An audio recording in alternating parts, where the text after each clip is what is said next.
আমার এক পরিচিত মানুষ ঢাকা শহরে একতলা বিল্ডিং করছে 4.5 কোটি টাকা খরচ করে। একতলা কি করছে এটা?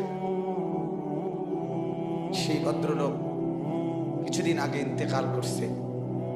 তার গ্রামের লোক আমার নিজে বলছে, হুজুর ছেলেরা হাসপাতালে মারা যাওয়ার পরে লাশটা রাত্রের জন্য পরের দিন দুপুরে গ্রামে জানাজা হবে, হইয়া দাফন হবে গ্রামের বাড়িতে, শহরের বাড়িতে। রাত্রটা লাশটা হাসপাতাল থেকে আনে নাই, হাসপাতালেই ফেলে রাখছে।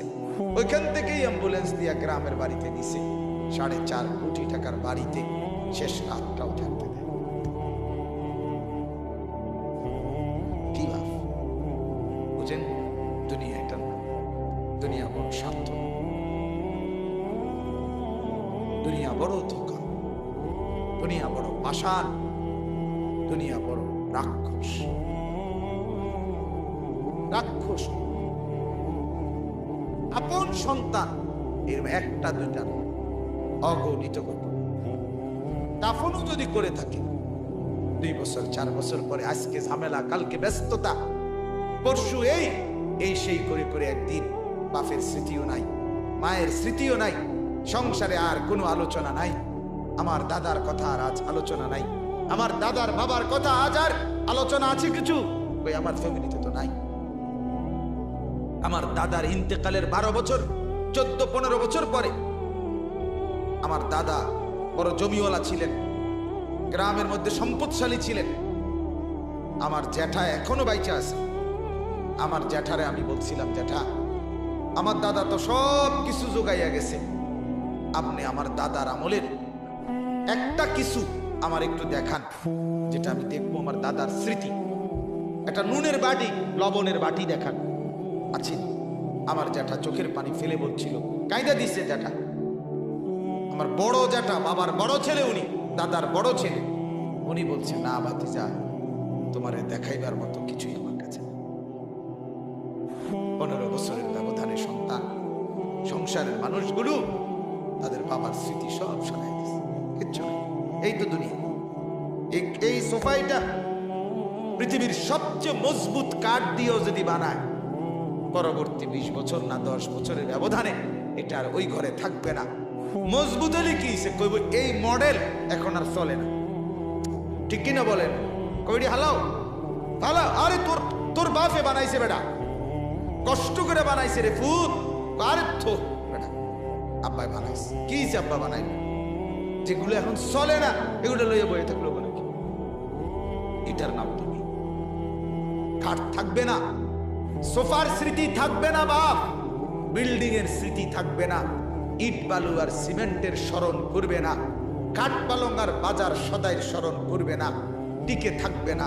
কিন্তু যদি সেজদা দিয়ে থাকেন, স্ত্রী আর সন্তান যদি সেজদা দিয়ে থাকে, তো সেজদা, জিকির, তেলাওয়াত, আল্লাহর বন্দেগী, খোদার কসম জান্নাত পর্যন্ত পৌঁছে। এটা কোনোদিন ক্ষয় নাই, লয় নাই, ধ্বংস নাই, পুরাতন হবে না, সেটা বিস্তৃত হবে না, হারিয়ে যাবে না, মুছে যাবে না, সেটা চলতেই থাকবে একেবারে জান্নাত পর্যন্ত। এজন্য কিছু যদি করে যান নিজের জন্য বা স্ত্রী সন্তানের জন্য, তো বন্দিগির ব্যবস্থা করে যান, ইবাদতের ফিকির করে যান। ছেলে নামাজি, আপনার জিন্দিগি দুনিয়াতেও সার্থক, আখিরাতে।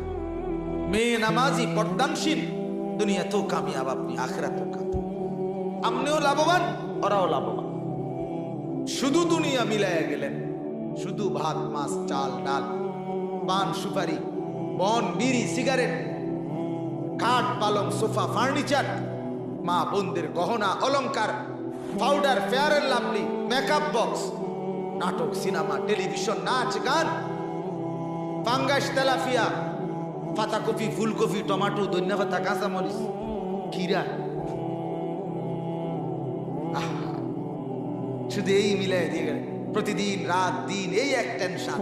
বাজার কইরে, সদাই কইরে, বাড়ি কইরে, ঘর কইরে, দুয়ার কইরে, জানালা কইরে, লোটা কইরে, বালতি কইরে, বদনা কইরে, খাট কইরে, পালং কইরে। আহা, এটাই জিন্দিগি বাপ। এটাই মুসলমান। আল্লাহ তাআলা আমাদেরকে বোঝার তৌফিক দান করেন। ফিকির করেন, ফিকির করেন। আবারও বলছি, শুরুতেও বলছি, জিন্দেগি চেঞ্জ করে। তো এবার আসেন 5টা গুণ আমি এবারে অল্প একটু ব্যাখ্যা করি। 1 নাম্বার গুণ হলো মুত্তাকি, তাকওয়া। আল্লাহ তাআলা বলেন যে বান্দার মধ্যে তাকওয়া থাকবে, সবগুলো ঈমানের পরে শর্ত, প্রথম শর্ত হলো জান্নাতে যাওয়ার জন্য ঈমান, জান্নাত দেখার জন্য ঈমান। তাহলে প্রথম শর্ত কি? ঈমান। বলেন না কি? আলহামদুলিল্লাহ। আল্লাহ তাআলার শুকর, যদি কুফর থেকে, শিরিক থেকে বেঁচে থাকেন, তাইলে আমরা তো ঈমানদার হয়েই আছি।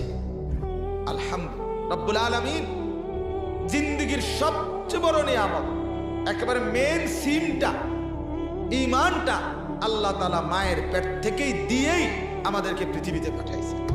ভাত তরকারি দুনিয়ার থেকে নিয়ে নিও বান্দা, চাল ডাল, আল্লাহ যেন বলছে দুনিয়ায় গিয়া ওইগুলো ওইখান থেকে নিয়ে নিও, পাইবা ঈমান। মুসলমান মা বাবার ঘরে জন্ম দিয়ে আমি তোমার সাথে দিয়ে দিলাম, সবচেয়ে বড় পুঁজি দিয়ে দিলাম। এলে 1 নাম্বার হলো ঈমান।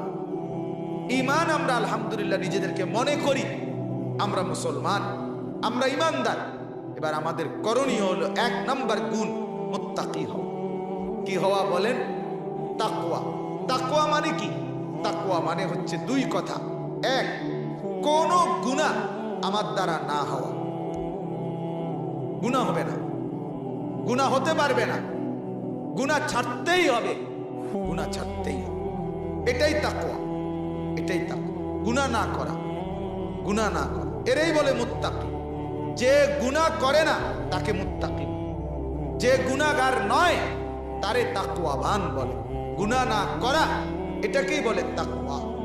আর যে গুনাহ করে না সে আল্লাহকে ভয় করে। যে গুনাহ করে না সে মূলত কাকে ভয় করে? আর যে আল্লাহকে ভয় করে সেই মূলত গুনাহ করে না। এজন্য 2টা, এই যে কাগজের এই পিঠ আর কাগজের এই পিঠ, এটা 2 ভাগ করা যাবে নি? এই কাগজটা 2 ভাগ না, এটা 2টা পিঠ এরকম, যেটাকে আলাদা বিচ্ছেদ করা যাবে না। ঠিক আল্লাহকে ভয় করা আর গুনাহ ছেড়ে দেওয়া ঠিক এরকম, যে একটার সাথে আরেকটা অঙ্গাঙ্গী ভাবে জড়িত।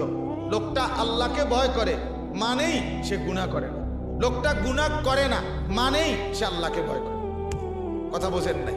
এখন আপনার মুখে বিড়ি, সিগারেট, এবারে যদি সিগারেট না মাইক দিয়েও কয় আমি আল্লাহকে ভয় করি, আপনি মৃত্যু।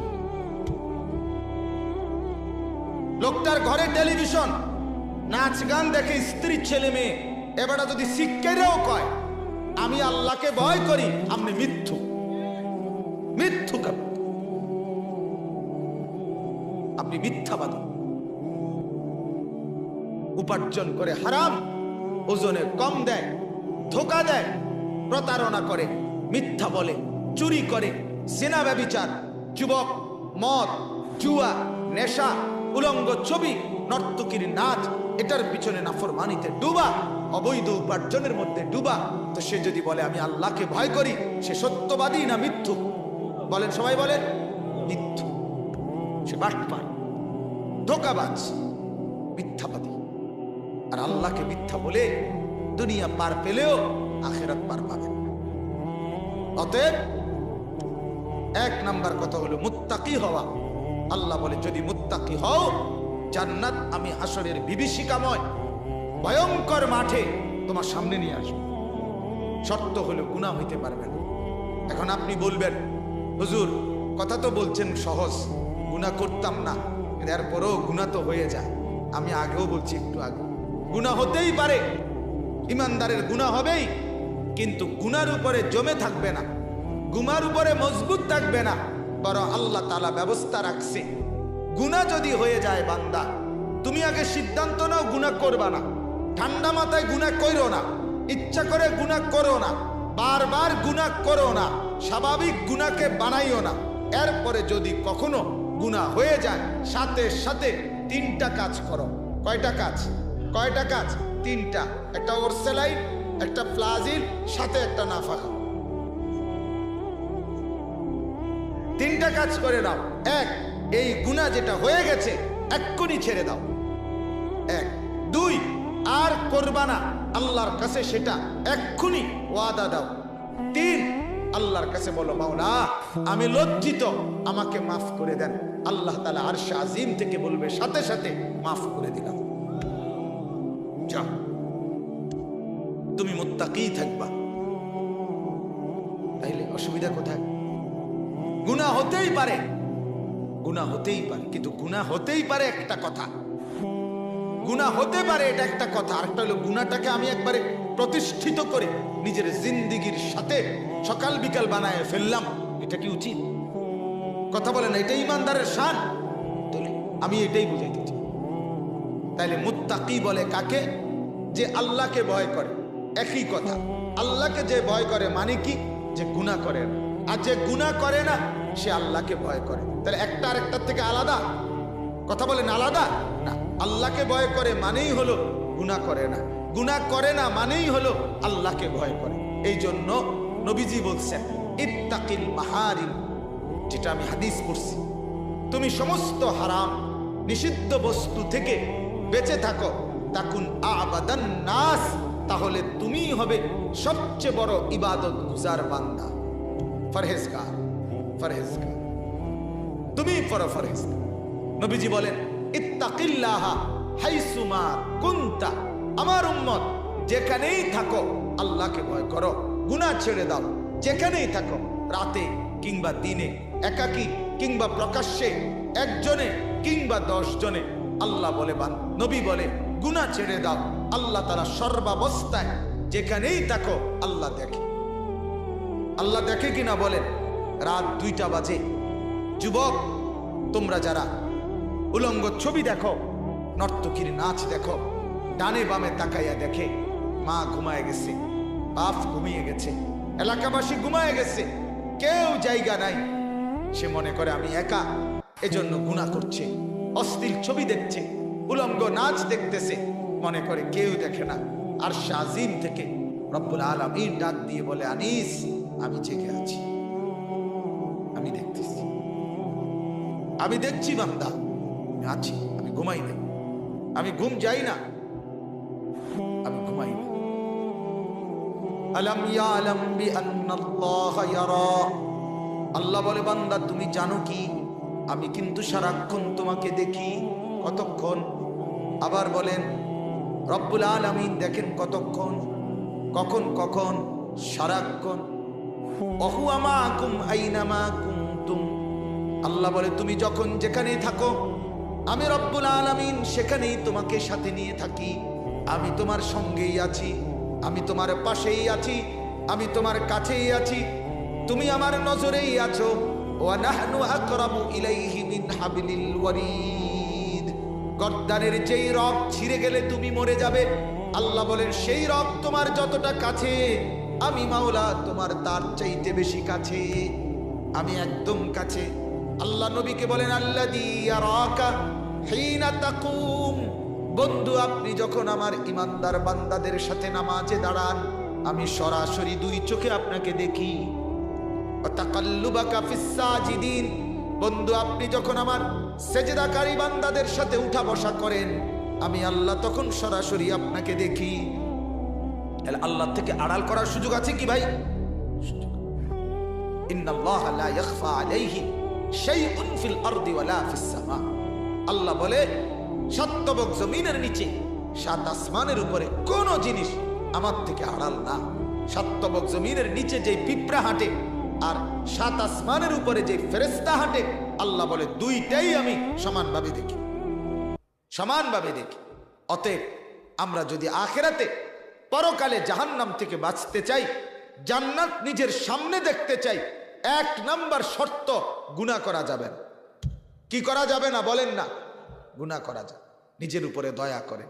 আপনি বলবেন, আমিও বলবো, গুনাহ ছেড়ে দেওয়া কঠিন হুজুর, কিন্তু গুনাহ ছেড়ে দেওয়ার পুরস্কারও তো অনেক উত্তম। আপনি চেষ্টা করেন, কমপক্ষে মোটা দাগের গুনাহ ছেড়ে দেন, আস্তে আস্তে দেখবেন সব গুনাহ ছুটে যাবে। নিজেকে নামাজে অভ্যস্ত করেন,